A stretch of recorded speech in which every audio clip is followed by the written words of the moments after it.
All India हज welfare society के कौमी सदर अली जनब मुकीत खान खनडू ने कहा कि हज वेलफेयर सोसाइटी के ज़रिए तालीम के बारे में जो छोटी सी कोशिश की जा रही है उसके मुस्लिम कम्युनिटी की तरफ से मुसलसल मुस्बत नताइज बरामद हो रहे हैं। एक ताज़ा वाक़या में मध्य प्रदेश के नीमच ज़िला की सरज़मीन एक बार फिर फ़ख्र से जगमगा रही है। बघाना, नीमच के रहने वाले डॉक्टर तनवीर आबिदीन पठान ने एमपीपीएससी असिस्टेंट प्रोफेसर फिजिक्स के इम्तिहान में पूरे मध्य प्रदेश में पहला मकाम हासिल करके तारीख रकम की है। जहां बहुत से लोग महज ख्वाब देखते हैं, वहीं डॉक्टर तनवीर ने अपने ख्वाबों को हकीकत में बदलते हुए कम्युनिटी को जिद्दत का पैगाम दिया है।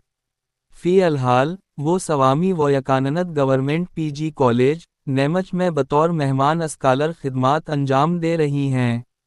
ताहम, इसका ख्वाब सिर्फ पढ़ाना नहीं है, बल्कि तदरीस को एक जज्बे में बदलना और मुआशरे और कौम को एक नई सिमत और मकाम देना है।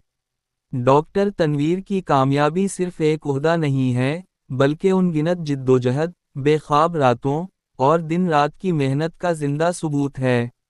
इसने साबित किया है कि छोटे शहर भी बड़ी बुलंदियों को हासिल कर सकते हैं, आपको सिर्फ अज़्म की ज़रूरत है।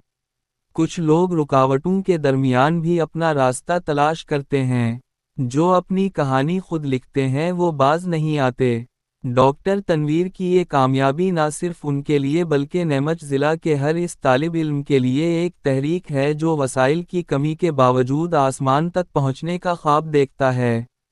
ऑल इंडिया हज वेलफेयर सोसाइटी के कौमी सदर मुकीत खान खनडू ने अपनी तरफ से और हज वेलफेयर सोसाइटी के तमाम ओहदेदारों और अराकीन की जानिब से डॉक्टर तनवीर पठान को मुबारकबाद दी और उनके रोशन मुस्तकबिल की ख्वाहिश की।